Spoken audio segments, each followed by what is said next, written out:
പൊതുമരാമത്ത് മന്ത്രി മുഹമ്മദ് റിയാസിന്റെ വാഗ്ദാനവും പാഴായതോടെ തലസ്ഥാന നഗരിയിലെ റോഡ് നിർമ്മാണം ഇഴഞ്ഞു നീങ്ങുന്നു. നിർമ്മാണം ആരംഭിച്ച മാസങ്ങൾ പിന്നിടുകയാണ്.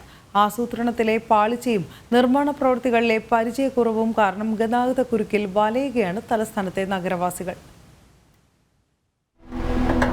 12 സ്മാർട്ട് റോഡുകൾ, 2 റോഡുകൾ പൂർണ്ണമായും ഗതാഗത യോഗ്യമാക്കി.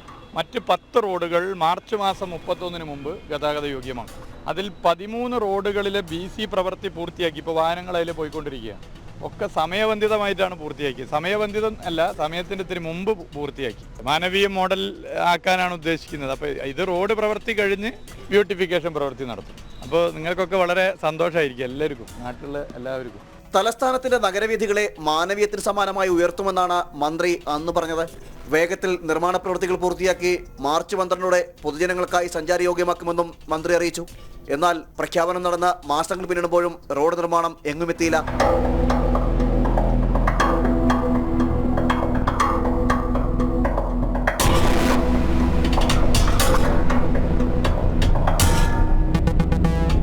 മിക്ക റോഡുകളും പൊട്ടിപ്പൊളിഞ്ഞ നിലയിലാണ്. ഗതാഗത നിയന്ത്രണം കൂടി പാളിയതോടെ ഗതാഗത കുരുക്ക് രൂപപ്പെടുകയും ജനങ്ങൾക്ക് പുറത്തിറങ്ങി നടക്കാൻ കഴിയാത്ത സ്ഥിതിയാവുകയും ചെയ്തു.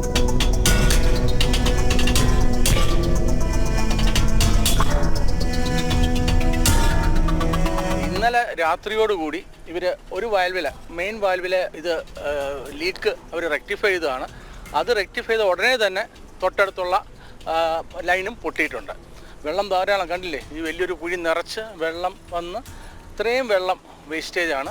അതേപോലെ ഇവിടെ പല സ്ഥലത്തും വെള്ളം പൈപ്പ് പൊട്ടിയിട്ടുള്ളതായിട്ട് അറിയാൻ കഴിഞ്ഞു. ശരിക്കും നമ്മൾ വളരെ ദുരിതം അനുഭവിക്കുകയാണ്. വെള്ളമില്ലാത്തൊരവസ്ഥ ഞങ്ങൾ വളരെയധികം ബുദ്ധിമുട്ടിക്കുന്നുണ്ട്. എന്തെങ്കിലും അടിയന്തരമായിട്ട് ഒരു പരിഹാരം അധികൃതർ ഉടനെ ചെയ്തു തരേണ്ടതാണ്. സ്മാർട്ട് സിറ്റി പദ്ധതിയിൽ ഉൾപ്പെടുത്തി നഗരവീഥികളെ മുഖമിനുക്കുന്നതിന്റെ ഭാഗമായാണ് നിർമ്മാണ പ്രവൃത്തികൾ ആരംഭിച്ചത്. നഗരത്തിന്റെ തന്നെ വിവിധ ഭാഗങ്ങളിലായി 12ഓളം റോഡുകളാണ് ഒരേ സമയം നിർമ്മാണം ആരംഭിച്ചത്. ഒരാൾ പൊക്കത്തിൽ കുഴികുത്തിയുള്ള റോഡ് നിർമ്മാണം തുടങ്ങിയിട്ട് മാസങ്ങൾ പിന്നിടുന്നു. ഇതുവരെ നിർമ്മാണ പ്രവർത്തനം എങ്ങുമെത്തിയില്ല.